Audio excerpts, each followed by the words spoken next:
Hello ladies and gentlemen, welcome to another video showing how to do some chemistry here. We're going to be working with a thing called molality, and if you look at the question that we have up here, you're going to see it says, what is the molality of a solution made by dissolving 42.5 grams of FeCl3 in 500 grams of water? This is in your section 2 of chapter 15. You're going to learn about molality. So first let's discuss what molality is, because we've already talked about molarity, but we haven't talked about molality yet. And some people say, wait, what's molality for? Well, it's to measure concentration. Then some people say, well, didn't we already learn molarity? Why do we need another way of measuring concentration? And I say, hey, you know what? Don't kill the messenger. I didn't come up with this stuff. I'm just telling you about it. Actually, there is more to it than that. We're not just doing, just making up concentration quantities just to make more work for you guys. There are pros and cons to each one of these. So we've already learned about molarity, right? So let's remind ourselves what molarity is. Remember that molarity is represented by capital M equals to the moles of solute. Bear with me as I learn how to use this little tablet to write on. Divided by the volume of the solution. And the volume of the solution has to be always in liters of solution. And the thing about liters or volume is that it's not a very consistent quantity. It can change. If you heat something up, the volume expands. If you cool it down, it contracts. So you can actually change the molarity, in other words, the concentration of a substance, just by heating it or cooling it. So a solution could have a certain molarity at one temperature, and you heat it up or you cool it down, and it's same solution. You haven't changed a bit, just the temperature, and its concentration changes. So it's not as consistent. That's why we go with molality. And as we saw above, the term molality is like molarity, but with no R, with an L. And its equation is lowercase m, and usually it's lowercase m like italics or with a little tail at the end here to not get us confused with grams. So the molality is equal to the moles of solute divided by, so notice it's the same so far. The difference is in the denominator here, kilograms of solvent.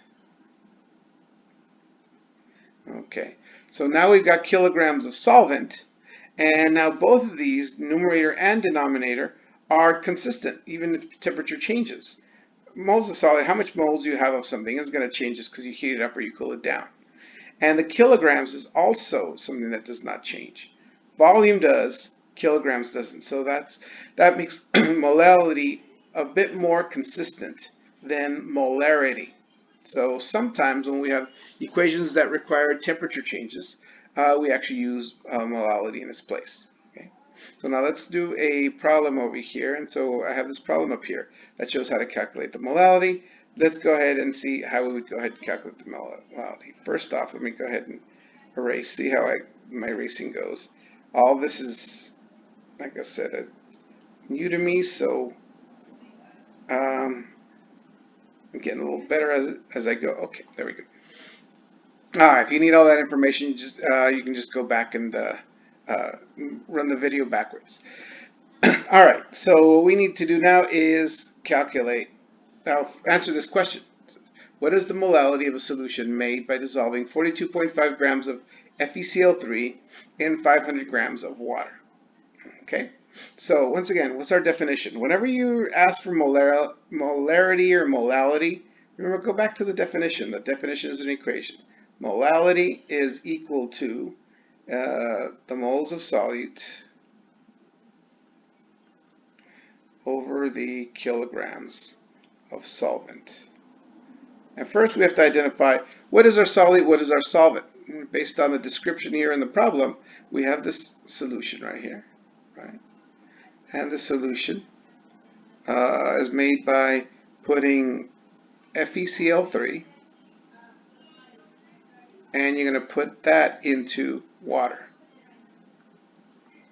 So we need moles of solute. Since FeCl3 is our solute, we're going to want moles of this one. And our solvent is water, and so we're going to want kilograms of water. Then, so this is our solvent, we need kilograms. This is our solute, we need moles. Then we plug them in. Now, we're not given moles, we're not given kilograms. Okay. You'll notice the problem here, it says we have 42.5 grams of FeCl3, and we have 500 grams of water. Okay. Since FeCl3 is our solute, we need moles of solute. We can turn grams to moles. And since water is our solvent, we have grams of water. We're going to turn the grams of water to kilograms. So the grams of FeCl3 gets turned to moles. The grams of water gets turned to kilograms. Let's go ahead and do that first. So here we go.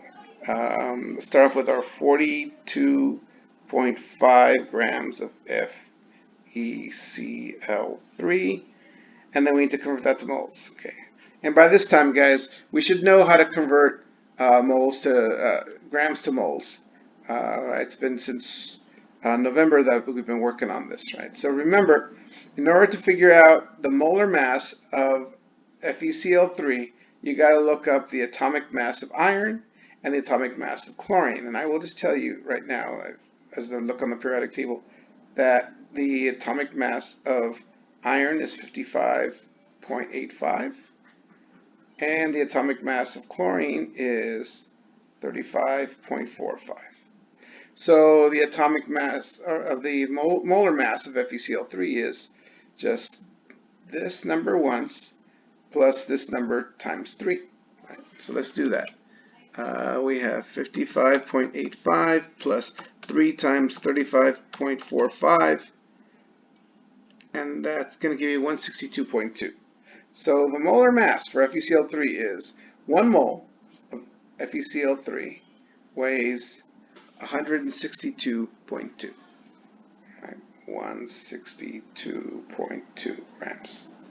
All right, now let me go ahead and get rid of these things here because I feel like they just kind of get in the way.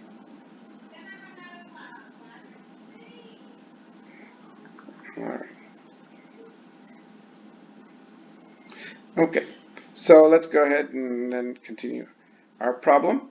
And now what we're going to do is we're going to go ahead and take that 42.5 multiplied by 1 divided by 162.2, and that's going to give us 42.5 divided by 162.2 is 0.262. All right, so it's 0.262 moles. Okay, so there's our moles of FeCl3. This is what's going to go on top here. So we got our moles of solutes. Now all we need is our kilograms of solvent. And we can do that. Then we just plug in and solve. We're told that we have 500 grams of water. So there we go. 500 grams of water. Oops, what's going on here? Hold on. This thing kind of went out of control on me. All right. Still learning how to use this touchpad. 500 grams of water. We're going to convert it to kilograms. And once again, by this time we should know that a kilogram is 1,000 grams. And since we want the grams to cancel, right, we're given grams, we want grams to cancel, we put the 1,000 grams on the bottom, 1 kilogram on top. That's going to make the grams cancel, just like the grams canceled up here, which I forgot to do. And that's going to give us 500 divided by 1,000 is 0.5. And we undo that. Right. 0.500 kilograms. Okay, so we got 0.262 moles. We got 0.500 kilograms. And this is what's going to go in our denominator. So take 1 divided by the other, and that'll give us our answer, right? So let's go ahead and calculate that out. All right, now let me go ahead and do this here. I'm going to move the question down a bit so we can still see it down here. And I'm going to scroll this up. Okay. So let me go ahead now and do this problem here. All right, I've got the pen down. So our molality, once again, molality is equal to moles of solute, and we have that moles of solute is 0.262 moles divided by our kilograms of solvent, 0.500 kilograms. That's this number right here. This other number was this number right here. And so that's going to give us 0.262 divided by 0.5. 0.262 divided by 0.5. It's going to give me 0.524. That's going to be 0.524. You'll notice that moles and kilograms don't cancel with each other, so we'll leave as moles per kilogram. And there is your answer. Now you can leave it like this, or you'll recall that with molarity, we said that molarity is equal to moles per liter. So you could go ahead and leave it in units of moles per liter, or just capital M for molarity, which both work.